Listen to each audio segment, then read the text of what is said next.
تیرے پائے کا کوئی ہم نے نہ پایا خواجہ، تیرے پائے کا کوئی ہم نے نہ پایا خواجہ، ہند کے سارے ولی تیری رعایا خواجہ، ہند کے سارے ولی تیری رعایا خواجہ۔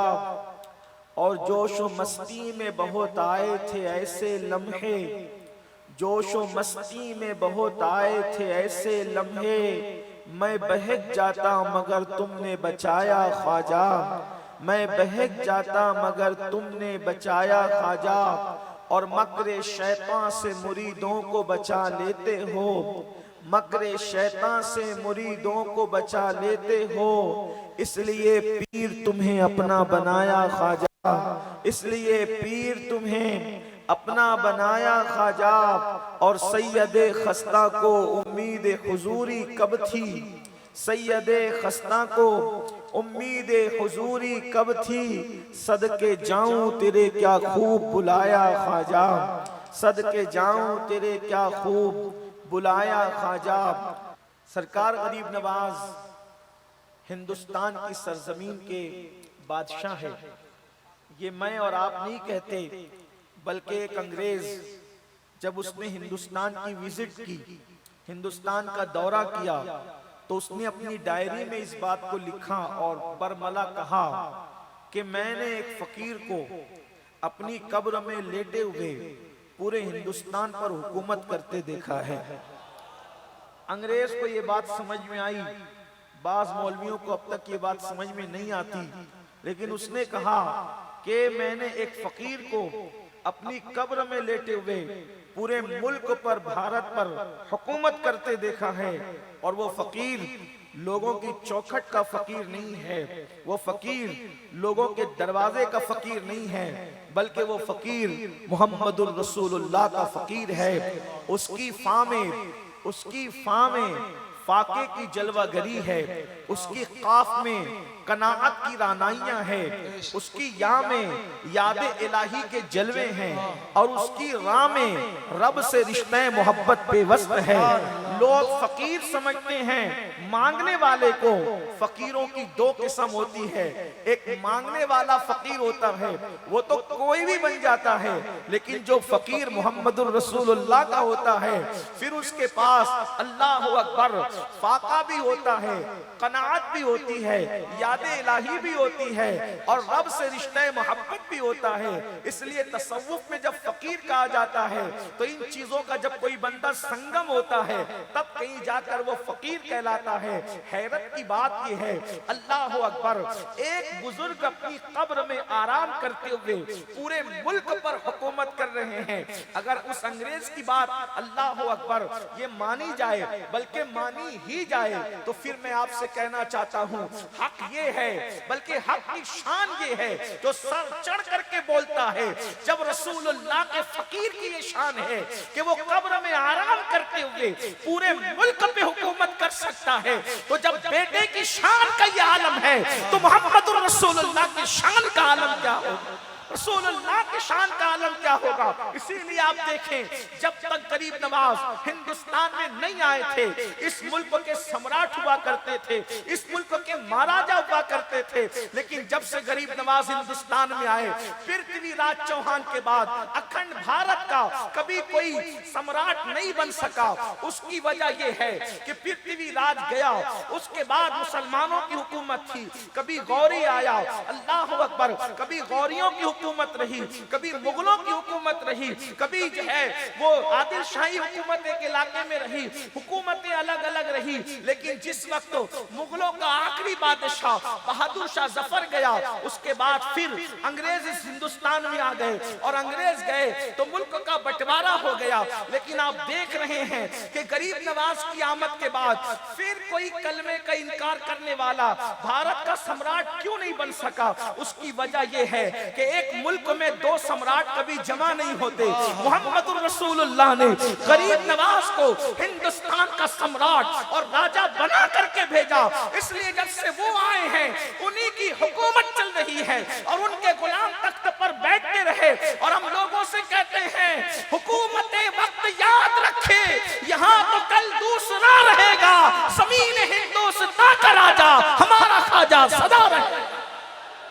ہندوستان کے ایک ہی راجا، ہندوستان کے ایک ہی راجا. کیا غریب نواز کی حکومت چل رہی ہے. میں نے جس آیہ کریمہ کی تلاوت کی ہے، اللہ پاک قرآن مقدس میں ارشاد فرماتا ہے، قل، اے محبوب آپ فرما دیں. جب بھی ہم لوگ قل کہتے ہیں، ہمارے یہاں قل کی بڑی اہمیت ہے. ابھی سب کو انتظار ہے کل غریب نواز کا قل ہوگا. یہ قل کیا ہے؟ بلکہ اسی قل میں کل ہے.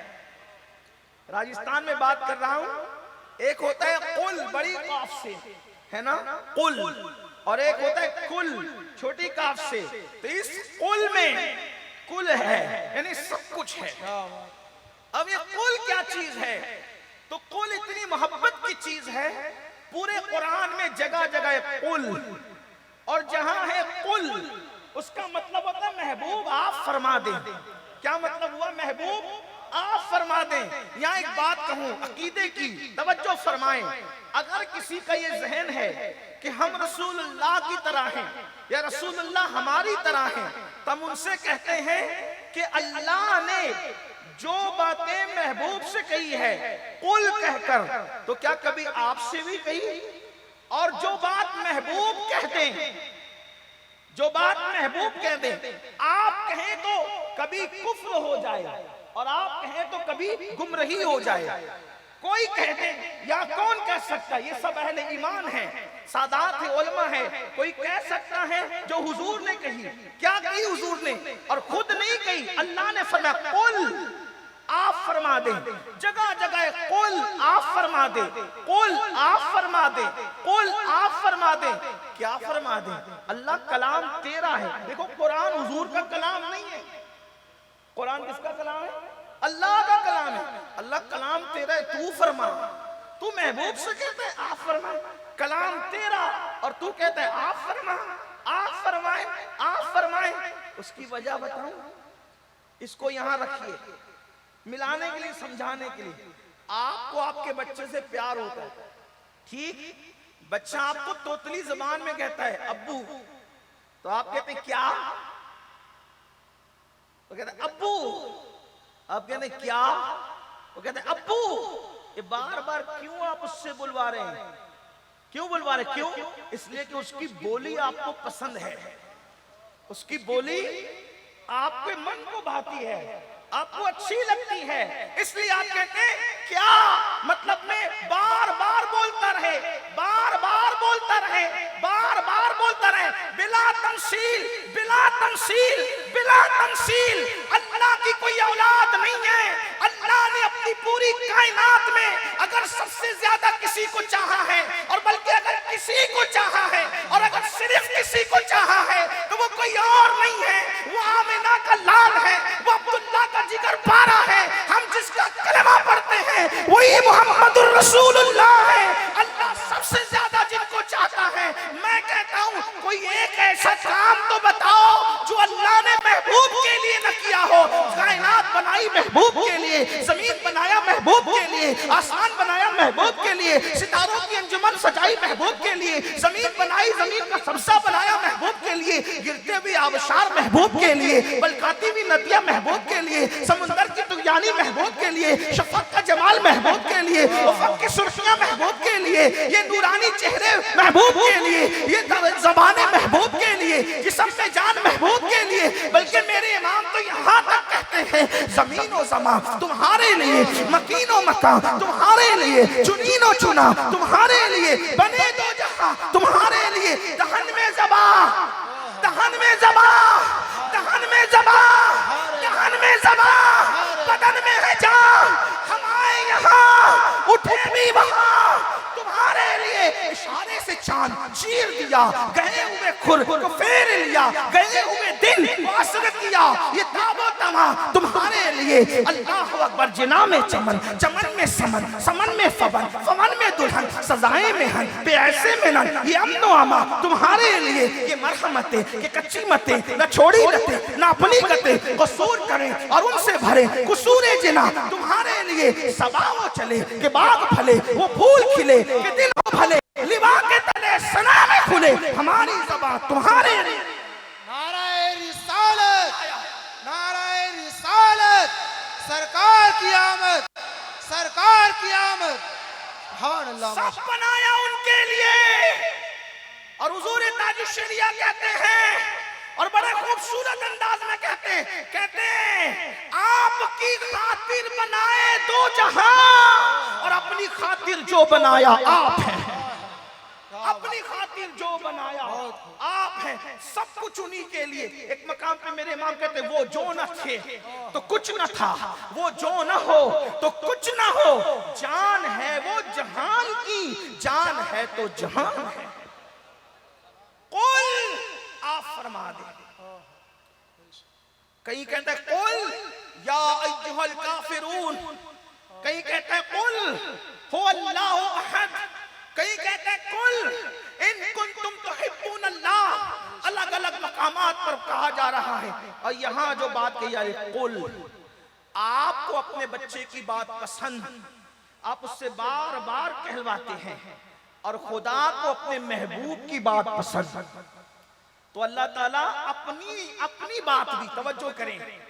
شاہ پورہ والوں توجہ کریں، اپنے محبوب کی شان کیا ہے، اپنے محبوب کی شان کیا ہے. کیا کہتا ہے اللہ؟ قل آپ فرما دیں کلام اللہ کا. اور سننا کس سے چاہ رہا ہے؟ کس سے؟ ہائے ہائے، جب داؤد کی آواز نکلتی ہے تو اڑتے ہوئے پرندے رک جاتے ہیں. پرندوں کو اشتیاق ہے آواز داؤد کے لیے.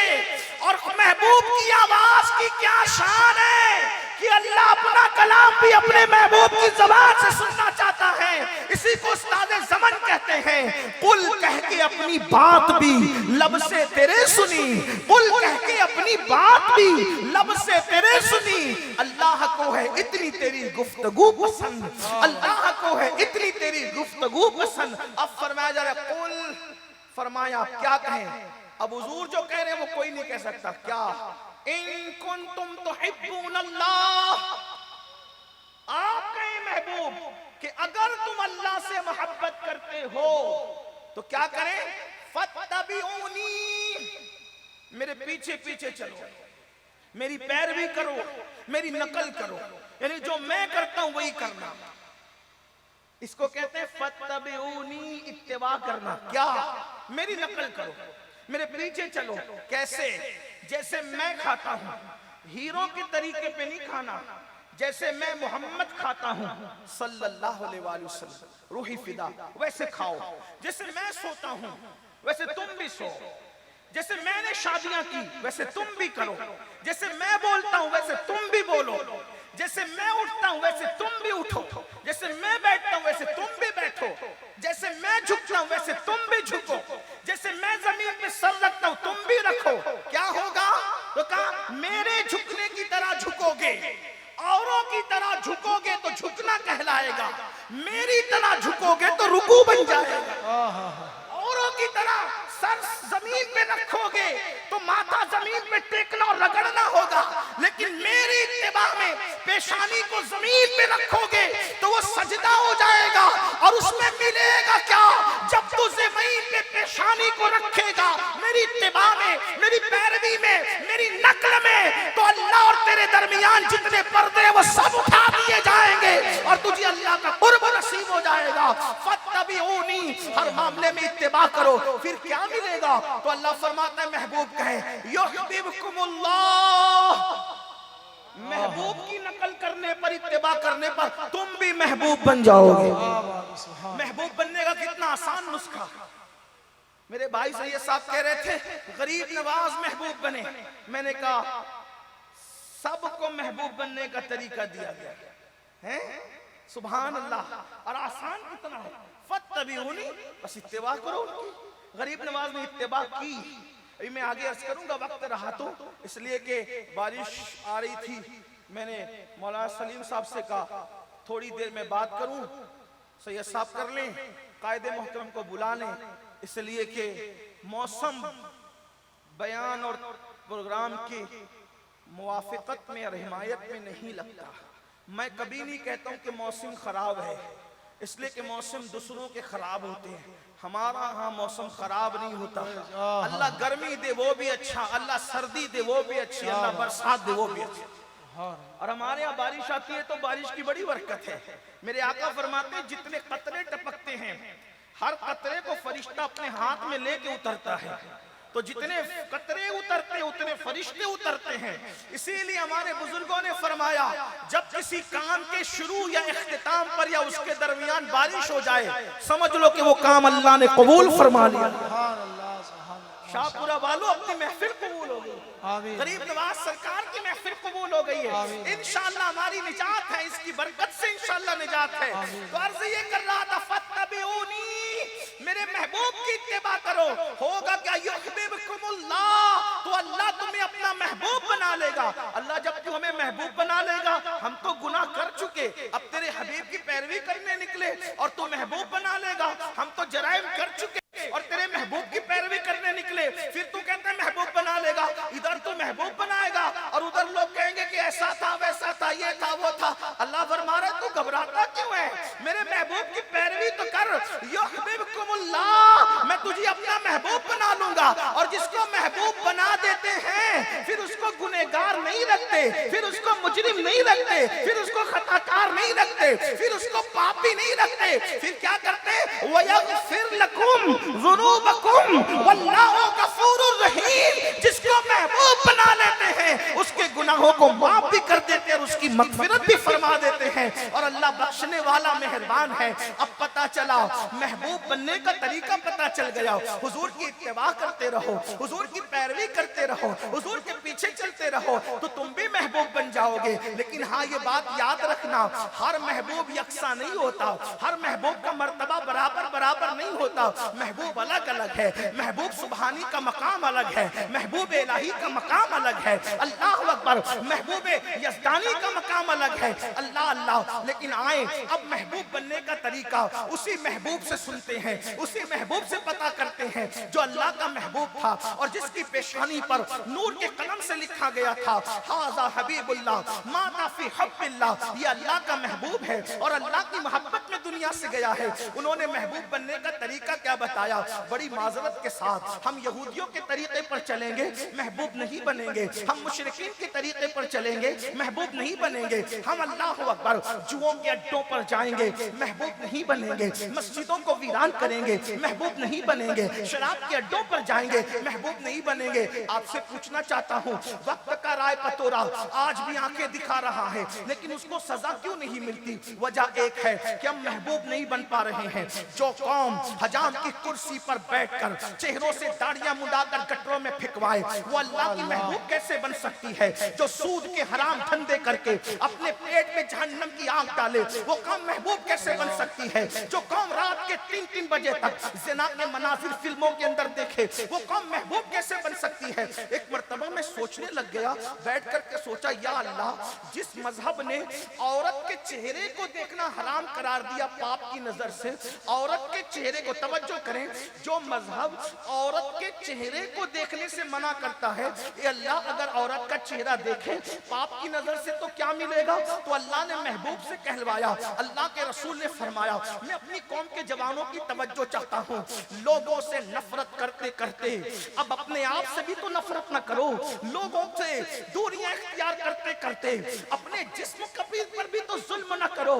آپ غور تو کریں, مجھے معلوم ہے آپ کے علم میں نہیں ہوگا اس لیے یہ جرم کر رہے ہوں گے لوگ, لیکن جن کو پتا چل جائے ذرا توجہ سے سننا, ذرا غور سے سننا, دل کے کانوں سے سننا. میں کوئی مقرر خطیب نہیں, یہ میرے دل کی آواز ہے, یہ میرے دل کا درد ہے جو میری قوم کے جوانوں کے دل کے دروازے پہ انڈیلنا چاہتا ہوں. ذرا توجہ تو کریں. جس مذہب میں یہ کہا گیا جس نے عورت کے چہرے کو دیکھا, جو عورت کے چہرے کو تکتا رہا, اللہ رب العزت قیامت کے دن اس کی آنکھ کے اندر جہنم کی آگ کی سلاخیں داخل فرمائے گا. اس کی آنکھوں میں جہنم کی آگ کی سلاخیں ہوگی. اور جہنم کی آگ کی سلاخ کیا ہے جانتے ہیں؟ اس دنیا سے 70 درجہ زیادہ تیز اور ترار جہنم کی آگ ہے. مجھے بتاؤ, اللہ اکبر, میرے آقا صلی اللہ علیہ وسلم کے دیوانوں, اے مصطفیٰ جان رحمت کے غلاموں, اللہ اکبر، اگر دنیا کی آگ پر ہم تیل گرم کریں اور وہ گرم گرم تیل ہماری آنکھ میں چلا جائے تو آنکھ کا کیا بنے گا؟ ہماری آنکھیں کتنی نازک ہے، ہماری آنکھیں کتنی نازک ہے۔ اگر ماں پیاس کاٹ رہی ہو، بہن پیاس کاٹ رہی ہو، بیٹی پیاس کاٹ رہی ہو، اور اس پیاس کے ننھے ننھے ذرات جو نظر بھی نہیں آتے، جو دکھتے بھی نہیں، اگر وہ ننھے ذرات ہماری آنکھوں کے اندر چلے جائیں تو آنکھیں رو پڑتی ہے، آنکھیں لال ہو جاتی ہے، آنکھوں کے اندر تنکا چلا جائے، آنکھ اس کو برداشت نہیں کر پاتی، اپنے ہی پلک کا بال اپنی آنکھ میں ٹوٹ کر چلا جائے، آنکھ برداشت نہیں کر پاتی۔ لیکن ذرا غور کرنا، ایک بار میں سوچ رہا تھا اور بہت غور کر رہا تھا، جس مذہب میں عورت کا چہرہ دیکھنے والے کو یہ سزا دی جائے گی، آج جو چاہے کر لو، دولت کے نشے میں جتنے چاہے جرائم کر لو، جوانی کے نشے میں جتنے چاہے پاپ کر لو، اللہ نے زندگی دی ہے، اللہ نے مہلت دی ہے، جو چاہے جیسے چاہے کر لو، مگر سن لو، اللہ کے حبیب غیب دا نبی صلی اللہ علیہ وآلہ وسلم فرماتے ہیں، جس نے عورت کا چہرہ، پاپ کی نظر سے نامحرم عورت کا چہرہ، اجنبی عورت کا چہرہ دیکھا، اس کی آنکھوں میں آگ کی سلاخیں، جہنم کی آگ کی سلاخیں ڈالی جائے گی، جہنم کی آگ اس کی آنکھوں میں بری جائے گی۔ اب آپ سے پوچھتا ہوں، جب اجنبی عورت کا چہرہ دیکھنے پر یہ سزا ہے تو جو لوگ فلم کے اندر اجنبی عورت کو زنا کرتے ہوئے دیکھ رہے ہیں، اجنبی عورت کو، ہیروئن کو ننگی دیکھ رہے ہیں، ان لوگوں کا کیا انجام ہوگا، ان کی کیفیت کیا ہوگی؟ اور سنو، یہ میری بات اگر ہوتی تو آپ کو کٹ کرنے اور رد کرنے کا حق ہوتا، لیکن یہ بات میری تو نہیں نا میرے بھائی، یہ بات تو تمہارے اور میرے نبی کی بات ہے، سچے نبی کی بات ہے۔ یاد رکھنا، ہمارے نبی وہ سچے نبی ہیں جن کی سچائی کی گواہی ان کے دشمنوں نے بھی دی ہے۔ اب آپ مجھے بتائیں، جو قوم فلم میں زنا ہوتے دیکھے، جو قوم سیریلوں میں زنا ہوتے دیکھے، اللہ اکبر، اس قوم کا کیا بنے گا؟ اس قوم کی تباہی سے انہیں کون روک سکے گا؟ تو سن لو اے میرے آقا صلی اللہ علیہ وآلہ وسلم کے غلاموں، اللہ اکبر، تو آج محبوب نہیں بن پا رہے اللہ کے، اس لیے جرائم ہے، جرائم کی بنیاد پر یہ ہے، تباہی اس لیے کہ اللہ کے محبوب نہیں بن پا رہے ہیں، اور محبوب بننے کا طریقہ کیا؟ فَاتَّبِعُونِی، حضور کے پیچھے پیچھے چلو، حضور کے طریق پر چلو۔ اور حضور علیہ السلام سے اللہ فرما رہا ہے، آنکھوں کے بارے میں کیا حکم ہے؟ تو قرآن کہتا ہے قُلْ لِلْمُؤْمِنِينَ يَغُضُّ مِنْ أَبْصَارِهِمْ، کہ اے محبوب آپ فرما دے مومنوں سے کہ وہ اپنی نگاہوں کو نیچی رکھے۔